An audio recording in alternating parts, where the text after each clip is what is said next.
जय गुरु जी। अनंतम शुक्राना गुरु जी महाराज। आज हम दिव्य आभा का पाठन करेंगे पृष्ठ 123 से 127 तक। मेरे अंधकार में ज्योत जलाई। मनुष्य के जीवन में कुछ ऐसी घटनाएं होती हैं जिनको सहते हुए यही कहा जा सकता है कि संभवतः ईश्वर की यही इच्छा थी। मुझे नवजीवन प्रदान करने के लिए मैं सदा गुरु जी की आभारी रहूंगी। गत घटनाओं का अवलोकन करते हुए अब मैं उनका बोध कर सकती हूँ, पर उस समय कारण मेरी समझ से बाहर थे। दुर्भाग्य मेरी नस नस में भरा हुआ था। मुझे अत्यधिक पीड़ा थी। मेरे जीवन का हर अंग भौतिक और मानसिक व्यथा से परितप्त था। यद्यपि गुरुजी ने आकाशदीप बनकर मेरे जीवन में प्रवेश किया था, मुझे अपने अंधकार और निराशा के अतिरिक्त कुछ दृष्टिगोचर नहीं था। ब्रिटेन के मैनचेस्टर शहर में जन्म लेकर मैं जन्मजात अस्थमा, विसर्प और हृदय में छिद्र जैसे रोगों से पीड़ित थी। मेरा बचपन मेरे अभिभावकों और स्वयं मेरे लिए अति कष्टदायी रहा था। तथापि स्वास्थ्य के सुकर्मों के कारण मेरी जीव शक्ति अपराजेय थी और मुझे अपने साथियों से अधिक सहन करना पड़ता था। अपने क्लेशों के कारण मुझे बचपन में ही छोटे मोटे दुखों का सामना करना आ गया था। मुझे अपने 10 वर्ष पूरे होने की शंका थी, पर भाग्य ने साथ दिया। दूसरी ओर मेरे माता पिता सदा संदिग्ध अवस्था में रहते थे, क्योंकि हृदय रोग विशेषज्ञ ने मेरे बारे में भयभीत करने वाला चित्रण किया था। स्वस्थ और प्रसन्न रहकर जीवन के सब आनंद उठाते हुए मैंने अपनी किशोरावस्था के वर्ष बिताए। 22 वर्ष की आयु में विवाह के उपरांत मैं दिल्ली आ गई। दुर्भाग्यवश दुखों के घनघोर बादल पुनः मेरे जीवन में आ गए। हर बदलते मौसम के साथ मेरा दमा अति कष्टदायी हो जाता था। हर बार मुझे चिकित्सालय में प्रविष्ट कराकर इंजेक्शन दिए जाते थे। दमे से बचने के अपने सब प्रयत्न विफल होते देख मैं हताश हो गई। 1997 में मुझे दमे का सबसे कठोर जानलेवा आक्रमण हुआ और अंततः मैंने हार मान ली।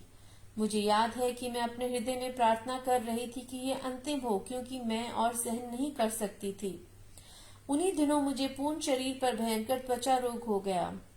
बायोप्सी से पता लगा कि वह कर्कट रोग है। चूंकि इससे मेरे परिवार को आघात पहुंचता, यह समाचार मैंने उनको नहीं दिया। मेरे जीने की समस्त आशा समाप्त हो चली थी।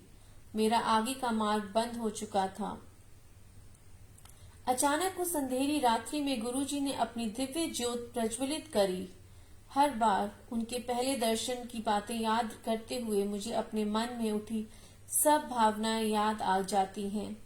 सौभाग्य से उस दिन वे अकेले बैठे हुए थे जब मैं अपनी एक मित्र, जिसने उनसे मिलने का आग्रह किया था, के साथ उनके यहाँ पहुंची।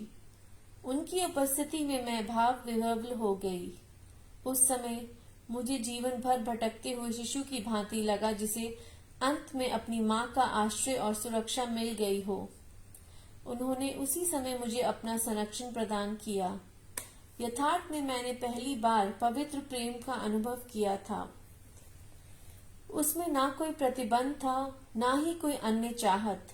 मुझे घर के सदस्य की भांति उन्होंने प्रतिदिन संगत में आने को कहा। मौसम चाहे जैसा भी हो, मैं संगत में पहुंचकर उनके अनगिनत भक्तों में बैठ जाती थी। उन दिनों मुझे असहनीय वेदना रहती थी।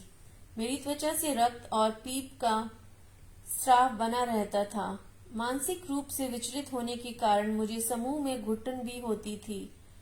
जैसे जैसे समय बीतता गया, गुरुजी ने दया कर मेरा आंतरिक परिवर्तन आरंभ कर दिया।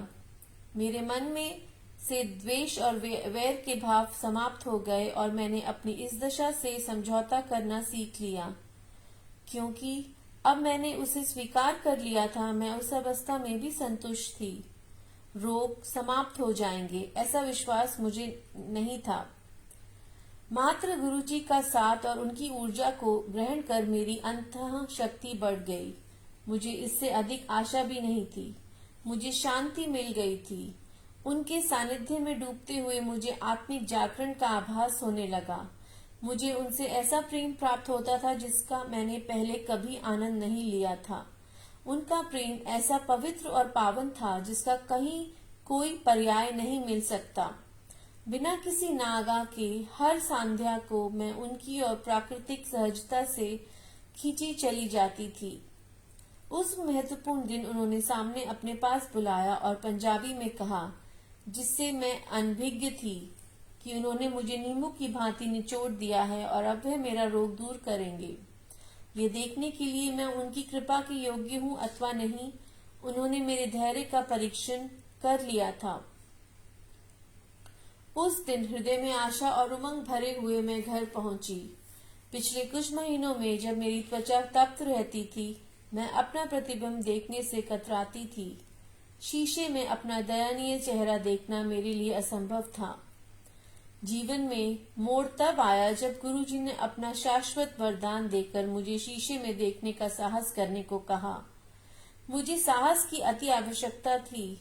मेरा चेहरा थोड़ा भिन्न तो अवश्य था, किंतु कुछ सप्ताह बीतने पर मुझे अंतर का पता लगने लगा। एक नई मैं, अपने आप से अपरिचित। मैं गुरुजी की कृपा से परास्त हो गई थी। मैं उनकी रोग समाप्ति की क्षमता की कायल हो गई थी।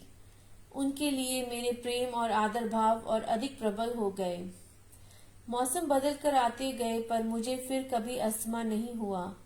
मैं दिल्ली की प्रदूषित वायु में किसी भी अन्य नागरिक के समान श्वास लेती रही। गुरुजी ने मुझे नवजीवन प्रदान किया था और यह भी बताया कि उनके हस्तक्षेप के बिना मेरा और जीना असंभव था। उसी वर्ष के शुरू में मैं एक ज्योतिष से भी मिली थी, जिसने मेरी अल्पायु की भविष्यवाणी करी थी। मुझ में हुए परिवर्तन को शब्दों में व्यक्त करना मेरे लिए अत्यंत चुनौती भरा कार्य है। मैं इतना तो कह ही सकती हूँ कि उन्होंने मुझे केवल भौतिक ही नहीं, अपितु आंतरिक रूप से भी परिवर्तित कर दिया था। एक लंबे अंतराल के पश्चात शब्दों को अभिव्यक्ति दे तो मुझे अपनी त्वचा में अपना शरीर अच्छा लगने लगा। गुरुजी यदाकदा अपने भक्तों का परीक्षण करते रहते हैं। मानव अपनी स्वार्थी प्रकृति के कारण कामना पूर्ण होने पर पिछली बातें भूल जाता है, पर गुरुजी की कृपा तो जन्म जन्मांतर सदा बनी रहती है। यह इस संदर्भ से स्पष्ट हो जाएगा। गुरुजी ने मुझे अपने चित्र के समक्ष प्रतिदिन एक मोमबत्ती जलाने को कहा था। एक दिन मेरे विस्मय से आधी डिबिया समाप्त होने के बाद भी वह नहीं जली। आवेश में आकर मैं स्नानागार में चली गई। बाहर आई तो देखा कि मोमबत्ती जल रही थी। मैं चकित रह गई। उसी सांझ को गुरुजी को धन्यवाद प्रकट करने के लिए मैं उनके दर्शन के लिए गई, यद्यपि वे मेरा जाने का निर्दिष्ट दिन नहीं था। मैं जैसे ही उनके चरण स्पर्श करने के लिए झुकी, उन्होंने धीमे से अपनी दयालु आवाज में प्रश्न किया कि अंत में मोमबत्ती जली या नहीं। तब मुझे आभास हुआ कि मैं उनसे दूर हो रही थी। वह तो सदा मेरे साथ थे। मैं उनकी हार्दिक आभारी हूँ और हर क्षण उनकी कृतज्ञ रहकर जीवन व्यतीत करना चाहूंगी। एक भक्त। जय गुरुजी। अनंतम शुक्राना गुरुजी महाराज। आज हम दिव्य आभा का पाठन यही समाप्त करेंगे। शुक्राना।